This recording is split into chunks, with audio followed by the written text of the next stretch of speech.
One thing I've been thinking about quite a bit now that my trip out west, out to California, is coming up sooner and sooner by the day now, is just how many homeless live in California. Now, it's not really a big surprise or a secret that California has the highest homeless population throughout the entire country. Like no other state even comes close. Last time I heard, I thought it was like 60, 70,000 people living on the streets, which is awful, guys. And when you go there, depending on where you're at, it is very visible. And in other places, like where I'm walking over here in Miami Shores, you could be walking through a nice neighborhood there and be totally oblivious to the problem, depending on your social status, your neighborhood, how often you leave your neighborhood, things like that. And I've been to California several times, so I've seen it. I know what it's like and how bad it is in some spots. But I came across a story talking about why the homeless problem is so bad over there. So I want to take a look at it and see if this actually is true, and let's just discuss it, because we talked about evictions a couple days ago, and unfortunately evictions put more people on the streets. There's no two ways about it, guys, and it is unfortunate, but it is the harsh reality of the world that we live in. So let's take a look at why they think the homeless problem in California is so bad. Now, right off the bat, at the beginning of this story, they say that they surveyed a bunch of homeless people and that the number one reason that people in California end up homeless is that they lose their income. Okay, now obviously that's a legitimate reason to become homeless initially, but I would say it's not really a good enough reason to remain homeless indefinitely, okay? And here's already right at the very beginning of this where I think this starts to fall apart. Because a lot of people who were surveyed that are homeless said that if they could just get a subsidy of as little as $300 a month, that could have kept them off the streets. Well, I don't believe that, guys. You know why? Because anybody today, in today's world, can go out and make an extra $300 a month as a side hustle doing practically anything. You could be an Uber driver, Instacart, you know, anything you could just sign up for literally today and start making money today. People can make an extra $300 a month, okay? So right away, I'm not really buying that. The other thing is, $300 a month is not a lot of money, especially in California. It doesn't really go very far. So to say that $300 a month would be enough to keep you off the streets, I think is just flat out not true, okay? And then they go on to say that in the 6 months prior to becoming homeless, the Californians surveyed who were making a median income of just $960 a month. It seems like the vast majority of the people who ended up homeless, you know, really didn't earn enough money to live in California to begin with. Now, one thing I'm always telling people on my channel is if you want to have a shot at the American dream, if you want to be able to buy a home and you're frustrated with how expensive everything is where you live, maybe you should take a look at moving somewhere else. Now, I'm not trying to bash these people. I'm just trying to push back against what I'm reading here about this, of the reasons, in some cases I would even say excuses, why people become homeless. When I first moved here to Miami, I could have became homeless. I didn't have hardly any money, you know? I had enough money to pay the first month's rent. After that, it was sink or swim. And I could have said the same thing, like, oh, I didn't make enough money, I couldn't pay the rent, and I ended up on the street. But I didn't. And the reason why is very simple. It's because I decided that I would do whatever it takes to make sure I don't become homeless. I don't have to go back to Illinois and live in my parents' basement, and I wanted to be successful. There's a certain level of ambition that I think people need to have in life in order to actually, you know, move past making $960 a month, guys, because let's face it, even 15, 20 years ago, that is like a joke of an income. Now, I'm not making fun, I'm just saying, oh, a little surprise shower. That felt good. Got a little bit of water. But the reality is, if you're only making $960 a month as a grown adult and you're trying to make a life for yourself and live on your own, you know that is not enough money, okay? Nobody needs to teach you that or tell you that, because chances are you're not able to pay your bills, and the number one reason people cited for being homeless is a loss of income.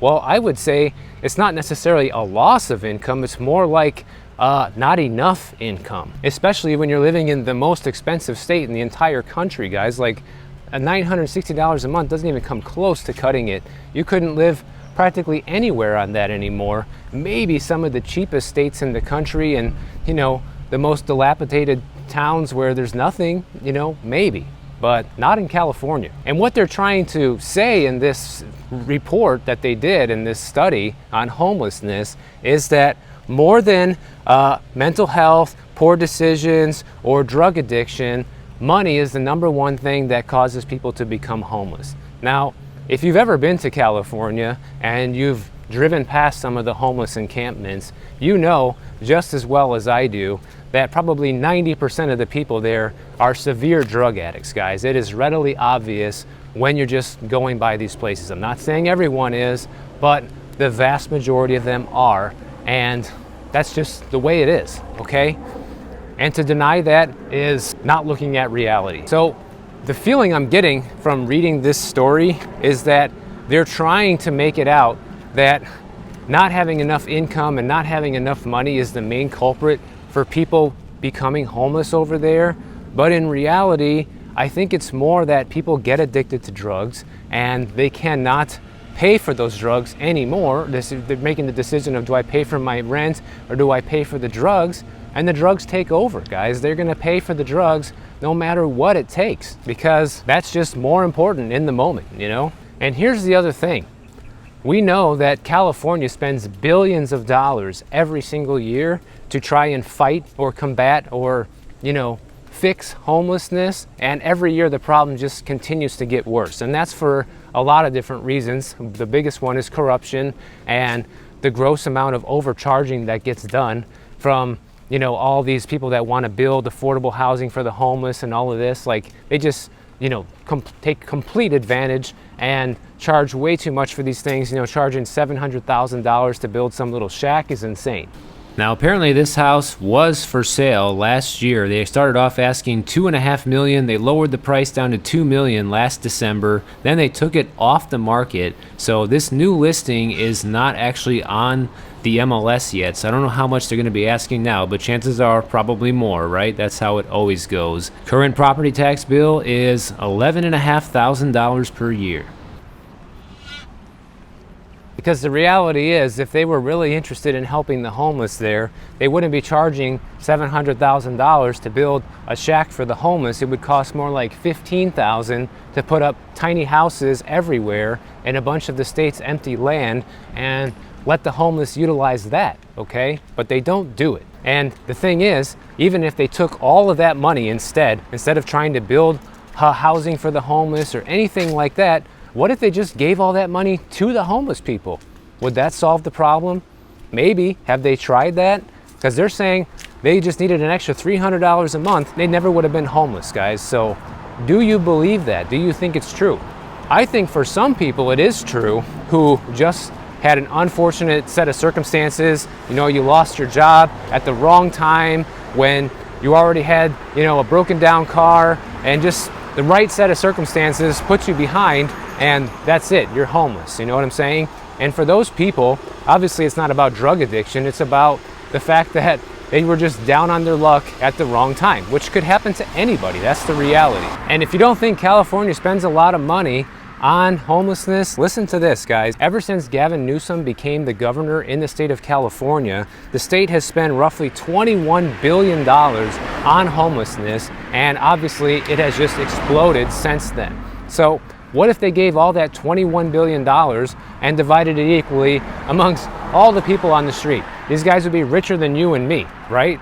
But they don't do that. And honestly, I think that would be the equivalent of all these people winning the lottery, and the vast majority of lottery winners end up losing all the money because they don't have the financial intelligence to hang on to it, which ends up being the real problem.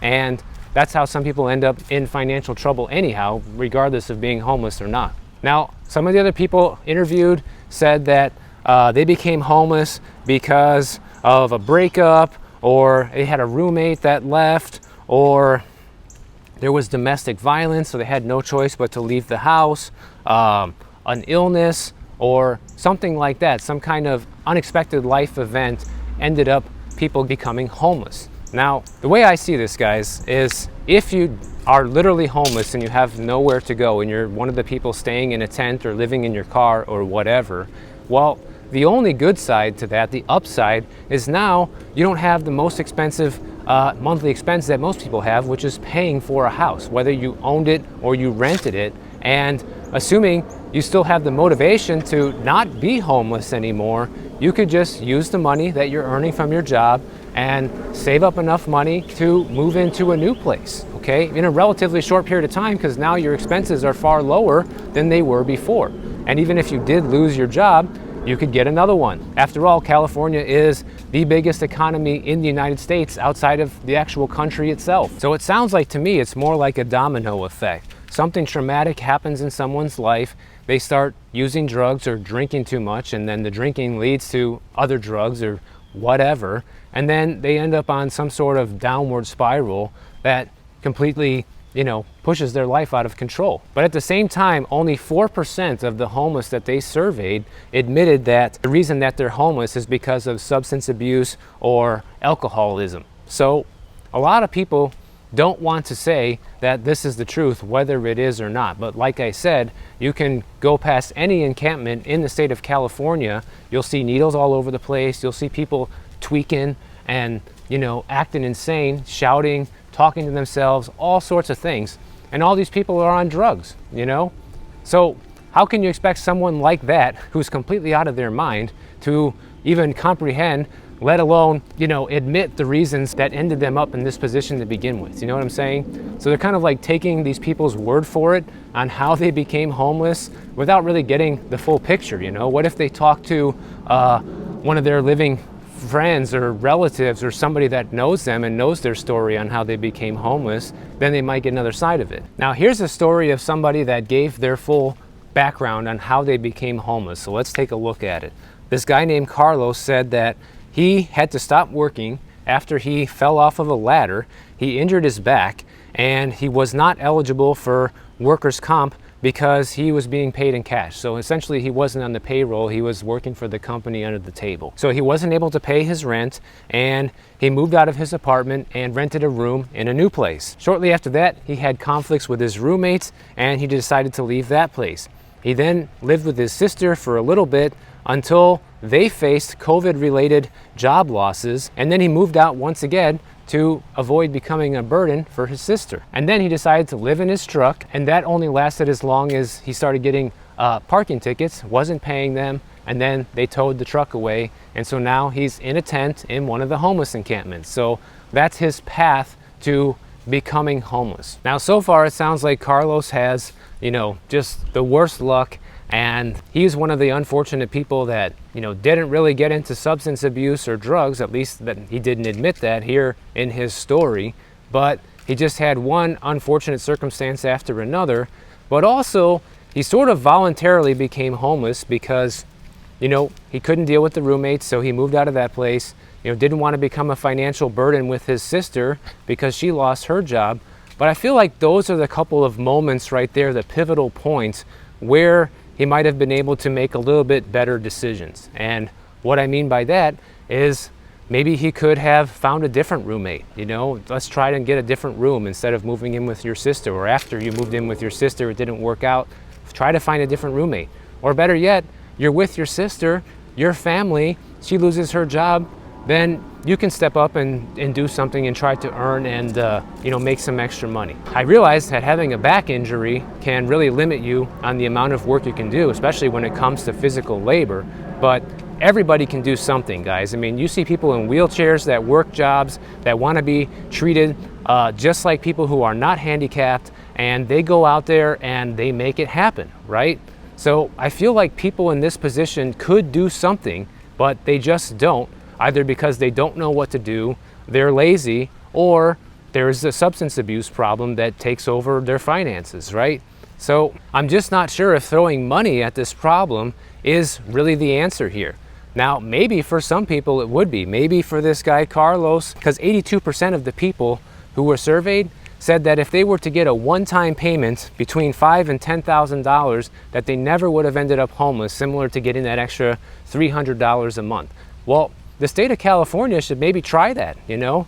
They should have an application, you know, or be in touch with people that are almost homeless, put out this information, and rather than letting people become homeless, try this. Give them the 5 or 10 grand and track it. See if they actually become homeless. And I'm not sitting here claiming I have all the answers and I can fix the homeless epidemic overnight or anything like that, guys. But one thing I know for sure is when you're sinking billions of dollars into the homeless problem like this and it continues to get worse, clearly what they're doing is not working at all. So they need to do something different. And if people are saying that giving us money would have helped, then why don't they try that? Why don't they try giving people money? I'm definitely never in favor of giving people free money, but if that's what they're saying that will work, it wouldn't hurt to take a small amount of that money and try it on a few thousand people and see if it actually happens, you know, if it actually saves them from becoming homeless, because that would make the difference of, you know, how many homeless people are on the street, and obviously would improve a lot of people's lives. Now, here's another part of the California homeless problem that I think is a flat out lie as well. And that is, part of the survey was, you know, were you homeless before you came to California or afterwards? And 90% of the people who were surveyed says that the last place they lived was in California, and 75% said they lived in the same county as where they lost their house. So a lot of the people surveyed are claiming that they were already living in California, you know, when in reality, we hear a ton of stories of, you know, homeless getting shipped out there to California because they have a lot of sanctuary cities and they will just take care of people. They will give them needles, they will give them, you know, free food, they'll give them everything they need basically to remain homeless, and you're allowed to camp on the streets there. So they get sent other states' homeless populations.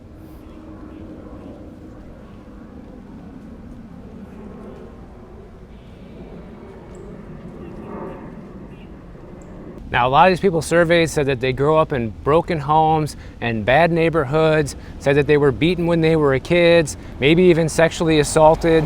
And the reality is, guys, that can really screw up your life. You know, I was about to say something else. And that's just pretty much as bad as it can get when it comes to having trauma early in life. It can tremendously affect how you turn out as an adult and the decisions you decide to make later on. And it's no wonder that a lot of these people are addicted to drugs or anything like that, because they had a terrible life and it was like their escape, right? And I'm not making excuses for that. I'm just saying that it's not a big surprise that this is the case, because it even says that 1 in 3 people who were surveyed even attempted suicide at one point. Also part of the survey is a lot of people who have been arrested and incarcerated at some point ended up homeless. In fact, 43% of them were in prison or jail at some point, and they're saying that that contributed to their homelessness as well. And here are some of the things that are being proposed now to try and combat this. They're trying to give people housing vouchers where they all room up together and split the costs amongst the house. And instead of living on the street, now you have like maybe 8-10 people living in a decent sized house and paying all the bills together and getting a housing subsidy to help along with that. But the interesting thing about providing housing for homeless folks is I have seen many different news reports out of California numerous times, and every time it's always the same thing. They say like, well, we have a shelter down the street and it's half empty, and yet you have the homeless encampment right here and no one wants to be there. Why not, guys? Because they have rules, they have curfew, they won't let you do drugs in there. So this is the main reason why most people don't want to stay in one of the shelters. But all the people who are trying to solve this problem are saying that providing housing is the only way. So people need to have a place to live, and unfortunately there's just not enough housing in the state to house all the homeless people. At least that is the claim. And I'm sure that if people were given the opportunity to get these housing vouchers and move in with some of their homeless roommates, I'm sure that is not going to go over well, guys. I'm sure that's going to cause all sorts of problems within that group of homeless people that don't even know each other, that are living together now, as well as the fact that if there are any rules to accept these vouchers, like you have to pass drug tests or you have to be looking for employment, things like this, people will probably just not take them. They will just remain on the street because that's easier and they can keep up with their addiction habits. Only the people that want to get out of the situation will be accepting that sort of help. And they're definitely saying that in this survey that it's not because California is all Democratic run, it's not because of all their liberal policies that it ended up like this, it's just because it's so expensive to live here and we have more people than any other state and people end up homeless here because of the cost of living. Okay, but like I said, next time you're out there, take a drive past some of the homeless camps and see how many people act normal, okay? Because most of them don't. And it's quite scary sometimes. Like, it can be very scary to walk past a homeless encampment because you never know what people are gonna do, guys. Like, you know, last time I was there, I'm gonna put up this video right now. I was in a In-N-Out burger, okay? And there was this guy that just wandered in there with like a tent pole that was, you know, broken or something like that, and just started hitting things all over the place. And no one did anything. Everyone acted like it's normal. And I actually have this on tape because my dash cam from my Jeep caught this on camera. So that's what you're looking at, is the footage from my dash cam. And, you know, the manager didn't do anything. You know, none of the employees did anything to get the guy out of there. And he could have like stabbed one of the customers with that tent pole because obviously this guy's, you know, a little bit cuckoo doing things like that, and no one did anything. And I think that's part of the problem as well, is that it's gotten so bad that people there just kind of glaze over it. They don't even acknowledge it anymore. They just don't see it anymore. It's just accepted as part of reality of living there. And to me, that would be one of the worst things about living in California, is having to see that on a daily basis. You know, we do have some homeless people here in Miami, but it is nowhere near on the scale of, you know, what you see in California. In fact, if I see it, I'll show you guys some of the small little homeless camps we have here sometimes, but you know, you pretty much never see them anywhere. So what I think, guys, is the whole reason I wanted to bring this up is just kind of have a discussion on it and talk about it, because it's a huge problem and I'm going to be seeing more of that pretty soon, right in my own face. Although I know the areas that I'm going to be staying in don't really have much of a homeless problem. So I'm not too worried about it. What do you guys think can be done about this? Do you think the state of California, and this goes by everywhere, not just California, we're just using California because they have more homeless people than anybody else, but, you know, do you think they should just give people money? You know, if someone says, hey, I need $5 grand or I'll be homeless, do you think they should give them the money, like a one-time grant? And what happens after that? What happens if they use the money to buy more drugs or buy booze or gamble? They have a gambling problem. What happens then? Do they get a second chance? They give them another grant? Do they end up being homeless anyways and the money gets wasted? I don't know. But that's why I wanted to bring this up, to see what you guys have to say about it.